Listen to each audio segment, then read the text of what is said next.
화물차 대부분이 화물칸을 개조해 불법 과적을 한 채 여객선을 이용하고 있는데도 이에 대한 관리가 제대로 이루어지지 않고 있습니다. 제주항을 드나드는 선박이 크게 들어 매일 입출항 전쟁이 벌어지고 있습니다. 항만 운영의 효율성은 떨어지고 사고 위험이 높아지고 있습니다.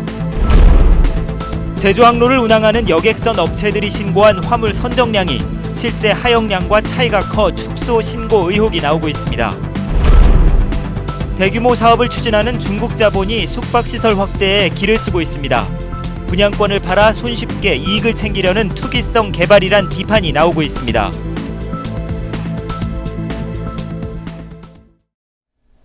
여러분 안녕하십니까? 뉴스데스크 제주입니다. 세월호 침몰 사고는 적재 기준보다 많은 화물을 실은 게 주요 원인으로 지적되고 있습니다. 그런데 대부분의 화물차들이 화물칸을 개조해 불법 과적을 일삼고 있어서 사고 위험을 높이고 있습니다. 박주연 기자가 취재했습니다. 카페리 여객선 앞에 짐을 가득 실은 화물차들이 길게 늘어서 있습니다. 대부분 4.5톤 화물차지만 차체를 늘리고 적재함을 키웠습니다. 차에 바퀴를 2개 더 달고 차체를 1m가량 늘리면 화물을 최고 3배까지 더 실을 수 있습니다. 안전을 위해 차량을 개조하는 것은 합법이지만 불법 과적을 위한 수단으로 악용되고 있습니다. 우리가 만신만 시키는 사고 발기는데 하게 이게 걸리면은 운행을 못하지. 걸려서 우리가 결국 맨날 결국 내고 다니는 일이 있어요. 여객선사에서는 화물차가 몇 대인지만 확인할 뿐 과적 여부는 살피지 않습니다. 저희가 예약할 때 몇 톤 운영이라고 얘기를 해요. 그럼 따로는 확인 안 하고. 세월호 침몰 사고가 났는데도 해경과 자치단체 모두 불법 과적 단속에는 손을 놓고 있습니다. 그게 저 시간이 없잖아요. 대부분 관계사들하고 지자체에서 판매해서 단속은 따로 안 하잖아요. 불법 과적인 줄 알면서도 묵인하고 있다는 의혹까지 나오고 있습니다. 따로 15톤 체크하진 않아요? 체크를 한다고 했는데 얘를 키워주기 힘드니까 딱 여기로 맞춰가지고 저희가 그렇게 해가지고 대형 여객선에 보통 이런 트럭이 수십 대 정도 실리기 때문에 실제 무게와 수백 톤 차이가 날 수밖에 없습니다. 화물차의 불법 과적과 관련 기관의 허술한 단속까지 도를 넘은 안전불감증이 사고 위험을 높이고 있습니다. MBC 뉴스 박주연입니다. 제주 항로 여객선사들이 신고한 화물 선정량이 실제 하역량과 크게 차이가 나는 것으로 나타났습니다. 제주 항만물류협회에 따르면 올 들어 지난달까지 세월호를 포함한 제주기점 여객선 5척에서 하역된 화물은 123만 톤으로 여객선사들이 신고한 선정량 40만 톤에 비해 3배 이상 많았습니다. 여객선사 측에서는 실을 때는 실제 중량으로 내릴 때는 부피로 산정해서 요금을 부과하기 때문에 차이가 난다고 밝혔습니다. 하지만 화물 선적에 대한 관계기관의 확인 절차가 부실하고 여객선사들이 축소 신고한 게 아니냐는 의혹이 제기되고 있습니다. 여객선을 비롯한 각종 선박 운항이 증가하면서 제주항이 포화 상태를 보이고 있습니다. 매일 입출항 전쟁이 벌어지면서 항만 운영의 효율성은 떨어지고 사고 위험이 높아지고 있습니다. 이소연 기자입니다. 전남 진도해상에서 침몰하기 직전 세월호는 가까운 진도관제센터가 아니라 제주관제센터와 교신을 했습니다. 세월호 항구 있습니까? 예, 세월호 항구 제주. 탈진이랑 연락해 주시죠. 건설. 위험합니다. 지금 넘어가 있습니다. 세월호 선원들은 목적지가 제주여서 교신 주파수가 제주관제센터가 쓰는 채널에 맞춰져 있었다고 밝혔습니다. 제주항에 드나드는 선박이 많아 사전에 제주관제센터에 통보하지 않으면 입항이 늦어질 수 있기 때문에 보통 교신 채널을 미리 맞춰놓는 겁니다.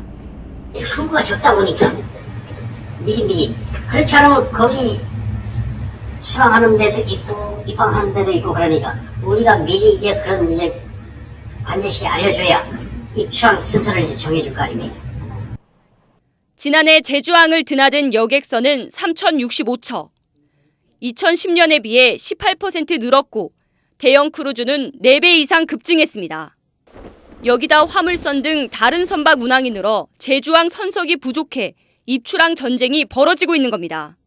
게다가 제주항에서 입출항하는 여객선과 화물선이 특정 시간에 몰리면서 포화 상태는 더 심각합니다. 특히 제주항의 입구가 좁은 데다 여객선과 화물선, 관공선, 해경 경비함이 함께 이용하기 때문에 사고 위험은 높고 항만 운영의 효율성은 크게 떨어지는 실정입니다. MBC 뉴스 이소연입니다. 지난해 7월 신설된 제주도 안전총괄 기획관실에 방재안전 전문가가 배치될 전망입니다. 우금민 지사는 오늘 아침 간부회의에서 방재안전에 대한 사전 예방과 사고 발생 시 신속한 대응을 위해 신설된 안전총괄 기획관실에 방재안전 전문가가 없는 것은 문제가 있다며 전문가를 배치하는 방안을 강구할 것을 지시했습니다. 무슨 사고가 났을 때 제주에 투자하는 중국 자본이 공통적으로 숙박시설 규모를 당초 계획보다 크게 늘리고 있습니다. 싸게 땅을 산 뒤 비싸게 분양해 이익을 챙기는 투기성 개발이 아니냐는 비판이 나오고 있습니다. 현재훈 기자가 보도합니다. 제주 신화역사공원 250만 제곱미터 부지에 동서양의 신화와 역사를 주제로 세계적인 복합 리조트를 짓는 리조트 월드 제주 조성 사업. JDC는 홍콩 란딩그룹과 싱가포르 겐팅그룹이 추진하는 테마파크 위주의 사업이라고 강조합니다. 저희가 요청한 게 테마파크 먼저 사업을 해야 된다라고 했거든요. 착공을 테마파크 먼저 해라. 이게 저희 요구사항입니다. 투자자에게. 하지만 제주도는 도시계획위원회를 열어 기존의 테마파크를 축소하고 숙박시설을 대폭 늘려줬습니다. 숙박시설은 당초 1,300여 실에서 4,850실로 3.6배 늘어났고 건축고도는 12m에서 20m까지 높여졌습니다. 중국 녹지그룹이 투자한 제주 헬스케어타운 사업도 지난해 350실 규모의 호텔이 새로 추가됐고 건축 고도까지 완화됐습니다. 중국 자본의 투기성 개발을 제주도가 도와주고 있다는 지적이 나오는 이유입니다. 땅값은 여기 제주도에서 싸게 JDC에서 제공하고 거기다가 자기 돈 한 푼 안 들이고 이제 분양을 한 거를 돈을 받아서 거기다가 건설을 해놓는 거죠. 중국 자본 투자가 숙박시설을 지어 분양하는 방식에 치우치면서 투기성 개발 논란에 휩싸이고 있습니다. MBC 뉴스 현재훈입니다. 오늘 제주시 낮 기온이 6월 초순 기온에 해당하는 24.4도까지 올랐습니다. 내일 밤부터 월요일 오전까지 강한 바람과 함께 비가 내리면서 기온은 내려가겠습니다. 이번 주말과 휴일의 자세한 날씨를 송현희 기상캐스터가 전해드립니다. 요 며칠 한낮에는 활동하기에 조금 더운 감이 있었는데요. 내일은 다시 기온이 제자리를 되찾겠습니다. 오후부터는 강한 바람과 함께 차차 흐려져 밤부터 비가 시작되겠고요. 밤사이 비의 양은 5mm 미만으로 많지 않겠습니다. 휴일인 모레는 20에서 60mm, 산간에는 80mm 이상의 비가 쏟아지겠고요. 이 비가 내리면서 서늘한 날씨가 이어지겠습니다. 다음은 자산 지역별 날씨입니다. 내일은 대체로 구름 많다가 점차 하늘빛이 흐려지겠습니다. 북부 지역의 아침 기온은 오늘보다 약간 높겠지만 낮 기온은 오늘보다 3도가량 내려가겠습니다. 서부 지역의 아침 기온 15도에서 16도, 낮 기온은 20도에서 21도가 예상됩니다.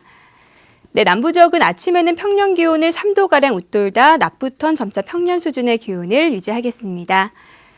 구자와 성산의 아침 기온 14도, 표선은 15도로 출발해서 낮 기온은 20도까지 오르겠습니다. 내일 아침 성판에게 기온 10도 예상되는데요. 비가 내리기 전까지는 대기가 무척 건조한 만큼 산불이 나지 않도록 불씨 관리 철저히 하셔야겠습니다. 섬지역의 아침 기온 15도 내외, 낮 기온은 20도에서 21도를 보이겠습니다. 네, 내일 낮 남쪽 먼바다에는 풍랑 예비 특보가 내려진 가운데 물결이 점차 높게 일겠고요. 안개가 끼는 해역도 있어 해상 활동에 각별히 주의하셔야겠습니다. 네, 비는 다음 주 월요일까지 이어진 뒤 점차 그치겠고요. 그 밖의 날은 구름만 지나면서 대체로 맑겠습니다. 날씨였습니다. 제주와 중국을 연결하는 항공 노선이 늘어납니다. 국토교통부는 중국과의 항공회담에서 우리나라와 중국 사이에 17개 노선을 개설하기로 합의했다고 밝혔습니다.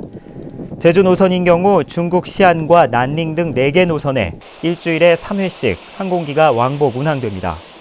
제주와 중국 사이에는 현재 15개 노선의 정기편이 운항하고 있는데 항공 노선 확대에 따라 중국인 관광객 유치에 도움이 될 것으로 예상됩니다. 서울중앙지검은 제주 판타스틱 아트시티 조성 사업 인허가 청탁과 함께 2010년 12월부터 2011년 2월 사이에 건설업체 대표 최모 씨로부터 20억 원을 받은 혐의로 김영택 전 김영편입학원 회장을 구속 기소했다고 밝혔습니다. 검찰은 제주도 투자자문관으로 활동하던 김 전 회장이 최 씨에게 사업 참여를 권유하고 공무원들에게 뒷돈을 지급하겠다고 말한 것으로 확인됐다며 공무원들에 대한 로비가 이루어졌는지를 추적할 방침입니다. 제주 판타스틱 아트시티는 드라마 체험장과 테마파크 등을 갖춘 복합 관광단지로 1조 6천억 원에 달하는 투자비를 조달하지 못해 사업 추진이 무산됐습니다. 승용차로 행인을 치어 숨지게 한 뒤 목격자인 것처럼 경찰에 신고했던 공무원이 붙잡혔습니다. 서귀포경찰서는 서귀포시청 공무원인 37살 오모 씨를 특정 범죄 가중처벌 등에 관한 법률 위반 혐의로 입건해 조사하고 있습니다. 경찰에 따르면 오 씨는 지난 1월 1일 새벽 0시쯤 서귀포시 표선면 해안도로에서 자신의 승용차를 몰다 40대 남성을 치어 숨지게 한 뒤 달아났다 사고를 목격한 것처럼 경찰에 신고한 혐의를 받고 있습니다. 택시 승객의 탑승 시간과 위치 정보를 보호자에게 실시간 문자로 알려주는 안심 귀가 서비스가 7월부터 시작됩니다. 안심 귀가 서비스는 승객이 스마트폰으로 택시에 부착된 안심 귀가 QR코드를 찍으면 차량 번호와 이동 경로 등이 실시간으로 가족이나 친구 등에게 자동으로 전송해주게 됩니다. 제주도는 6월까지 도내 택시 5,400여 대에 QR코드를 부착할 계획인데 밤늦게 택시를 이용하는 여성이나 학생의 불안감을 해소하는 데 도움이 될 것으로 보입니다. 광주고등법원 제주형사부는 미성년자 강제추행 혐의로 기소된 33살 이모 씨에 대한 항소심에서 원심 판결을 파기하고 징역 4년을 선고했습니다. 재판부는 추행 정도가 약하지 않고 피해 회복을 위한 노력도 부족해 형량을 높였다고 밝혔습니다. 이 씨는 초등학생을 성추행한 혐의로 1심에서 징역 2년 6월을 선고받자 항소했습니다. 와흘리 주민들이 녹색 산업단지 건설에 반대하고 있어 사업 추진에 어려움이 예상됩니다. 제주도는 어제 저녁 조천읍 와흘리 사무소에서 주민을 대상으로 녹색 산업단지 건설을 위한 사업 내용과 계획 등을 설명했습니다.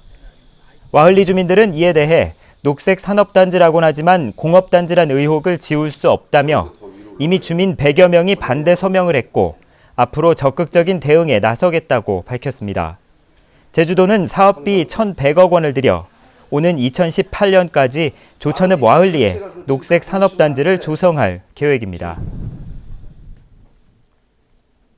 제주도는 이주민들의 정주 환경을 개선하기 위해 제주대 산학협력단과 함께 다음 달부터 2달 동안 제주 이주민 실태와 정착 지원 방안 연구를 위한 조사를 실시한다고 밝혔습니다. 이번 조사 결과를 통해 정착 주민 유형별로 지원 방안을 개발하고 지속적인 인구 유입을 위한 정책 수립에 기초 자료로 활용할 계획입니다. 어린이집과 유치원생들을 위한 숲 체험 장소가 조성됩니다. 제주시는 도심 주변 임야 소유자가 무상으로 토지를 제공하면 필요한 지원을 해주는 조건으로 계약을 맺는 녹지 활용 계약을 통해 올 상반기에 5등봉 7,000제곱미터 부지에 유아들을 위한 숲 체험 장소를 조성한다고 밝혔습니다. 지난 2012년 산림교육 활성화 법률 시행에 따라 숲 유치원 프로그램을 운영하는 제주시 내 어린이집과 유치원은 60곳에 이르고 있습니다. 제주도는 지방규제 개선 과제 발굴을 위해 제주 상공회의소에 지방규제 신고와 고객보호센터를 운영합니다. 신고센터에서는 경제적 진입 규제 등 기업 활동과 도민 경제 활동에 불편을 주는 각종 행정 규제를 비롯해 과도한 규제, 지나친 행정 편의적인 규제 등을 접수해 개선합니다. 또 불합리한 공무원의 업무 행태를 개선하고 기업 활동의 애로사항을 해소해 나갈 계획입니다. 제주도는 영농 체험을 비롯해 각종 체험 학습 활동이 집중되는 시기를 맞아 이달 말까지 도내 농촌 체험 마을에 조성된 공중 이용 시설의 안전관리 실태를 집중 점검합니다. 점검 대상은 제주형 커뮤니티 비즈니스 마을을 포함한 16개 마을에 조성된 체험관과 다목적관 등으로 가스 시설과 소화기 비치 여부 등 안전 수칙 이행 여부를 중점 점검할 방침입니다. 뉴스데스크 제주였습니다. 여러분 고맙습니다.